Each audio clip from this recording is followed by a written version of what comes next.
যাবি D unit আসলে কাদের জন্য?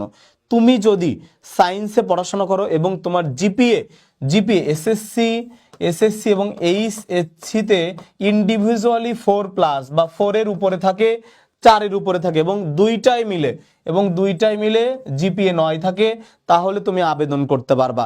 তার মানে সায়েন্সে তুমি পড়ছো এবং তোমার দুইটাই মিলে এসএসসি এবং এইচএসসির জিপিএ মিলে 9 আছে, তার মানে তুমি হচ্ছে অ্যাপ্লাই করতে পারবা। ঠিক আছে, মানে তুমি 9 পাইছো মানেই তুমি কোয়ালিফাইড জাহাঙ্গীরনগর ইউনিভার্সিটি ডি ইউনিটে পরীক্ষা দেওয়ার জন্য। এখন দেখো আরেকটা কোশ্চেন হচ্ছে, কেন যাবে ডি ইউনিটে পরীক্ষা দিবাই? কেন দিবা? তোমাকে দিতেই হবে। যদি 9 এর উপরে তোমার জিপিএ হয়, তুমি কেন পরীক্ষা দিবা? কারণ এই ডি ইউনিটে জুলজি এবং বোটানি, আমি যে বললাম যে বায়োলজি থেকে 44 মার্ক আর কেমিস্ট্রি থেকে হচ্ছে 24 মার্ক, মানে 68 মার্কের পরীক্ষা এখানে হবে। 68 মার্কের, তুমি যদি একবারে দুর্বল স্টুডেন্ট হও তাও কোনো ব্যাপার না, তুমি 2 মাস একটু ভালোভাবে পড়ো, 2 মাস 2টা বইয়ের পিছনে সময় দাও, তোমার প্রিপারেশন একবারে ক্লিয়ার হয়ে যাবে।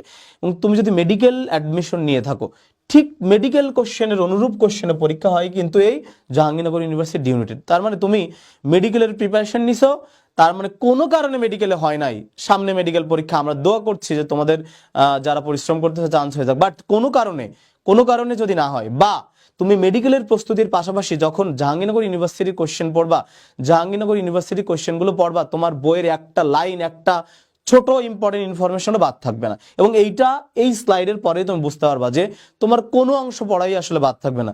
এই জন্য যারা মেডিকেল প্রিপারেশন নিচ্ছ,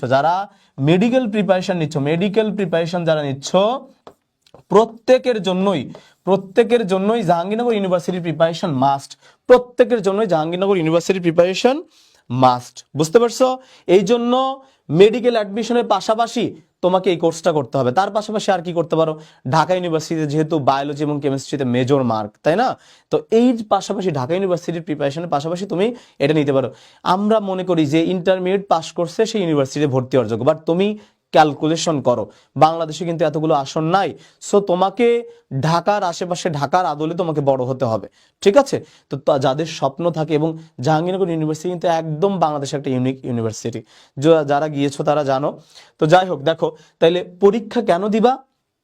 কারণ অন্যান্য যে জায়গায় তুমি কোচিং করতেছো, এই প্রিপারেশন হয়ে যাচ্ছে, আমাদের সাথে জাস্ট একটু ইনফরমেশন নিবা, যে এই তথ্যগুলো নিবা যে আসলে কি কি পড়তে হয়, তাইলে তোমার প্রিপারেশন হয়ে যাবে। এই জন্য তোমাকে পরীক্ষা দিতে হবে ভাইয়া। বুঝতে পারছো? এরপর দেখো একটা কথা, দেখো কত সুন্দর একটা কথা, বায়োলজি নেভার বিট্রাইস। বায়োলজি কখনো বেইমানি করে না। কেন? তুমি ফিজিক্স পড়তেছো, তুমি ম্যাথ পড়তেছো, তুমি কেমিস্ট্রি পড়তেছো, তুমি পড়ো। তুমি যদি একজন স্টুডেন্ট হও, অ্যাডমিশন স্টুডেন্ট হও, তুমি এই বিষয়গুলো তুমি পড়ো। তো দেখো এইটা যখন পড়ো, ম্যাথ অনেক ক্রিটিক্যাল অ্যানালাইসিস আছে, যে তুমি 1 মিনিটের বেশি তো সময় পাবা না, 1 মিনিটের বেশি তো একটা এমসিকিউর জন্য সময় পাবা না। এবং জাহাঙ্গীরনগর ইউনিভার্সিটিতে 80টা কোশ্চেনের উত্তর করতে হয় 1 ঘন্টায়। বুঝতে পারছো? তো এই ম্যাথ ইউনিটে, ফিজিক্স ইউনিটে এইখানে কোশ্চেন এমনও হইতে পারে যে তুমি কোনোভাবে এই কোশ্চেনের উত্তর মিলাইতে পারতেছো না, বা কোনোভাবে এই কোশ্চেন তুমি আনসার করতে পারতেছো না। ঠিক আছে? এমন হইতে পারে, বাট বায়োলজিতে কখনোই এরকম হবে না। তুমি যদি ভালো, তোমার কনসেপ্ট থাকে, যদি ভালো প্রিপারেশন নিতে পারো, বায়োলজিতে 44-এ 44 তুমি পাবাই ভাইয়া, ইজিলি পাবা। এবং ম্যাথের মতো করেই বায়োলজিতে অপশন টেস্ট করা যায়। ঠিক আছে? এখন তাইলে দেখো আমরা একটু অ্যানালাইসিসের দিকে চলে যাই, যে 2023-24 সেশনে কি টাইপের প্রশ্নগুলো পরীক্ষায় আসছে, এবং কি টাইপের কোশ্চেনগুলো পরীক্ষায় আসছে, এবং কিভাবে আমরা প্রস্তুতিকে গুছিয়ে নিলে 24-25-এ একটা ভালো ফল পেতে পারি।